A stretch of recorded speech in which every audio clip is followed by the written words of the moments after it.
ప్రస్తుతం రాష్ట్రంలో వాలంటీర్ ఎవరు పనిచేయడం లేదు అధ్యక్ష.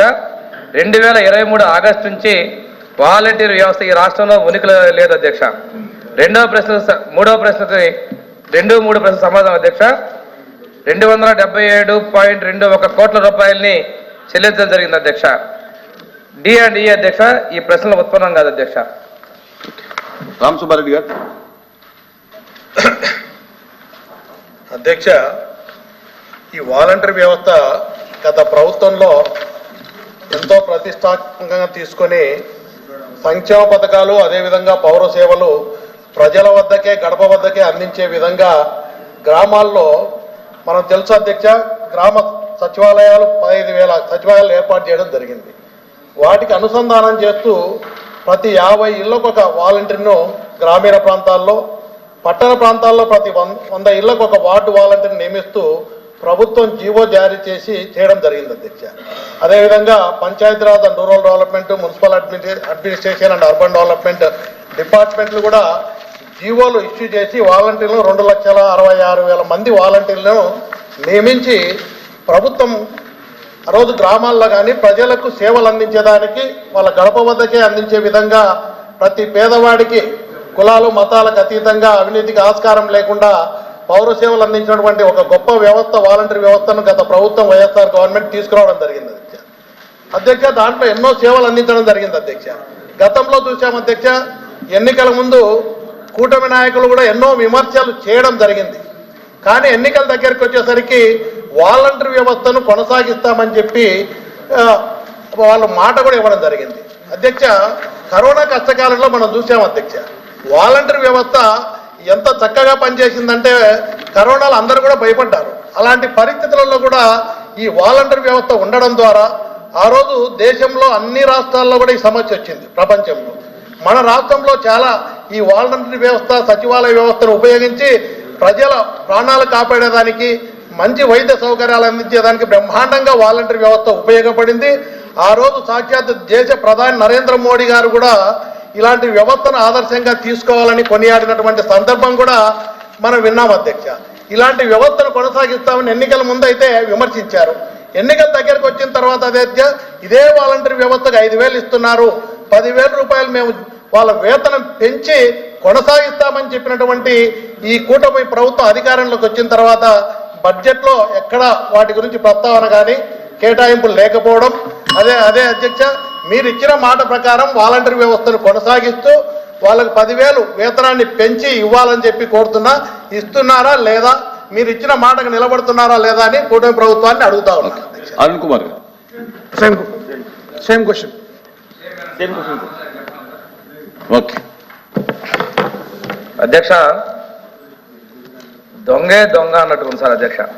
లేదు, ఇంకో సామెత చెప్పాలంటే అధ్యక్ష, నేను సమాధానం చెప్తా, ఓపిక ఉండమని చెప్పాలి అధ్యక్ష. అధ్యక్ష, వాళ్ళ సమాధానం చెప్పండి. కాంట్రవర్సీకి వెళ్ళకండి, సమాధానం చెప్తున్నాను సార్. అధ్యక్ష, వాళ్ళ సమాధానం కావాలంటే చెప్పండి సార్. దయచేసి మంత్రి గారు కాంట్రవర్సీకి పోకండి. లేదు సార్, నేను ఇవన్నీ ఏంటంటే సామెతలు సార్, మన సమాజంలో ఉన్న విషయాలు చెప్పాను సార్. నేను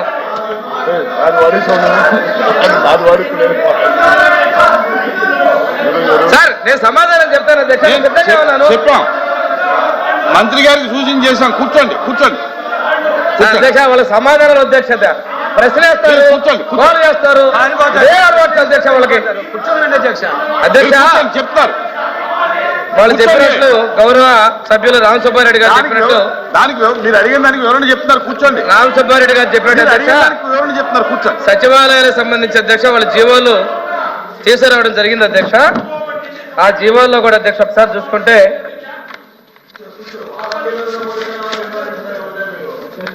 జీవో నంబర్ 65 ద్వారా 14/8/21 జీవో తీసుకొచ్చారు అధ్యక్ష. అదేవిధంగా 14/8/22లో జీవో నంబర్ 7 తీసుకొచ్చారు అధ్యక్ష. 29/9/22న ఉన్నట్టుగా 14/8/23న ఒక జీవో తీసుకొచ్చారు అధ్యక్ష. అప్పుడు అంటే 29/9/22 తీసుకొచ్చారు అధ్యక్ష. మరి అదేవిధంగా చూసుకుంటే 2023 సెప్టెంబర్ వాళ్ళు జీవో ఇవ్వలేదు అధ్యక్ష.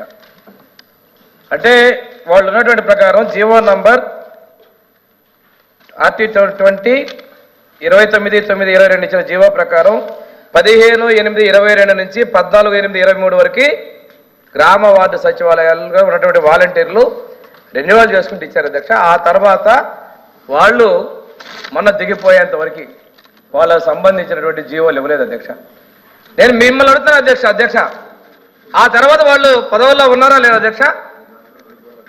జీవో ఇవ్వలేదు, రెన్యువల్ చేయలేదు, లేని వాళ్ళని రాజీనామా చేయించారు. అంటే ఇది ఒక ఫేక్ ప్రపంచం అధ్యక్ష. లేని వాళ్ళ చేత రాజీనామాలు చేయించారు, లేని వాళ్ళ చేత ఎలక్షన్ కోడ్ అన్నారు. ఎలా చేస్తారు అధ్యక్ష? ఇది ప్రజలను తప్పుదోవ పట్టించారు, వాళ్ళు నమ్ముకున్నటువంటి కార్యకర్తలను తప్పుదోవ పట్టించారు, ప్రభుత్వాన్ని తప్పుదోవ పట్టించారు. మాకు కూడా తెలియదు అధ్యక్ష. వారు చెప్పినట్లుగా మేము రెన్యువల్ చేద్దాం అనుకున్నాం అధ్యక్ష. మా ముఖ్యమంత్రి గారు క్యాబినెట్ తీసుకొద్దామని చెప్పారు అధ్యక్ష. తీసుకొచ్చి చూస్తే అధ్యక్ష, ఇవి మాకు వచ్చినటువంటిది వాళ్ళు ఉద్యోగాల్లో లేరని, అటువంటి వాళ్ళని కొనసాగించలేమని చెప్పేసి మేము చెప్పడం జరిగింది అధ్యక్ష. సర్వీస్లో లేకుండానే వారి చేత రాజీనామాలే ఫేక్ ఆట. వాలంటీర్ సేవలో సాంకేతిక కారణాల వల్ల వాళ్ళని మేము కొనసాగించలేని పరిస్థితి అధ్యక్ష. ముఖ్యమంత్రి గారు అయినప్పటికీ కూడాను పరిశీలించండి, ఏమైనా అవకాశాలు ఉంటాయో చూడమన్నారు అధ్యక్ష. ఇంకో విచిత్రం ఏంటంటే అధ్యక్ష, వాళ్ళు ఉద్యోగాల్లో లేరు, అయినప్పటికీ కూడా మే వరకు జీతాలు చెల్లించారు. ఎలా సాధ్యమైంది అధ్యక్ష? ఇది ఆర్థిక వ్యవస్థను అస్తవ్యస్త పరిస్థితి. ఇదొక సాక్ష్యం అధ్యక్ష. ఇక్కడ పనిచేసినటువంటి వాలంటీర్ల మీద మాకు చిన్న చూపు లేదు, దాని మీద మేము లోతుగా పోవడం లేదు అధ్యక్ష. వాళ్ళని సహృదయంతో చూద్దాం అన్నాం. వారు చెప్పిన మాటే ఉంటే కదా అధ్యక్ష కొనసాగించడానికి, లేనిదాన్ని ఎలా కొనసాగిస్తాం అధ్యక్ష? నేను సమాచారం అదే ఇచ్చాను అధ్యక్ష. లేరు కాబట్టి చేయలేకపోయాం. ఇంకోటి, ఈ వ్యవస్థ మీద ముఖ్యమంత్రి గారు ఇంకోటి చెప్పారు అధ్యక్ష, సమగ్రంగా పరిశీలన చేయండి అని కూడా చెప్పారు అధ్యక్ష. ఇక్కడ చాలా అభ్యంతరాలు వచ్చినాయి అధ్యక్ష. అసలు ఉద్యోగాల్లో లేనటువంటి వాళ్ళ రాజీనామాలు, ఉద్యోగాల్లో లేనటువంటి వారికి జీతభత్యాలు, ఈ విధంగా పోతే ఎంతమంది మీద చర్యలు తీసుకోవాలి? వీటన్నిటి దృష్ట్యా ప్రస్తుతం లేరు అధ్యక్ష. దీని విషయంలో నేను చెప్పిన ఇంకో విషయం అన్నారు, మీరు మాట ఇచ్చారంటున్నారు. దాని విషయానికి పోతే అధ్యక్ష, గత ప్రభుత్వంలో మాట ఇచ్చారు, మాట చెప్పారు సహజం. సిపిఎస్ రద్దన్నారు, ఏమైంది అధ్యక్ష? ఈ సభలో చాలా అడిగారు, ఏమైంది అధ్యక్ష? దాని గురించి ఎందుకు? వాళ్ళు అడిగిందని మాట చెప్పారు అధ్యక్ష. దాని గురించి వద్దులండి. సరే, సంపూర్ణ మధ్య నిషేధం ఏమైంది అధ్యక్ష? వాళ్ళ మాట చెప్పారు, మాట తప్పకుండా సార్. ఇది ఈ రాష్ట్రంలో ఉన్నటువంటి వాలంటీర్లకు ఇచ్చే సమాధానం చెప్తూ వాళ్ళు అడిగిన దానికి సమాధానం చెప్పారు. అంతేగాని అధ్యక్ష, వాలంటీర్ వ్యవస్థ మీద మాకు గౌరవం ఉంది. మా ముఖ్యమంత్రి గారు వాళ్ళ సేవలు ఉపయోగిద్దామన్నారు, వాళ్ళ జీతభత్యాలు పెంచుదామన్నారు. కానీ లేరు అధ్యక్ష, వాళ్ళు లేరు. మేము కొనసాగించాలంటే ఉంటే కొనసాగించే వాళ్ళం. అందువల్ల రాజీనామాలు కూడా ఫేక్స్ అధ్యక్ష, లేని వాళ్ళ రాజీనామాలు. సార్ ఎల్ఓపి గారు, మీరు సీనియర్ మోస్ట్ సార్, ఆ సభలో మీరు కేబినెట్ లో ఉన్నారు, అన్ని విషయాలు తెలుసు.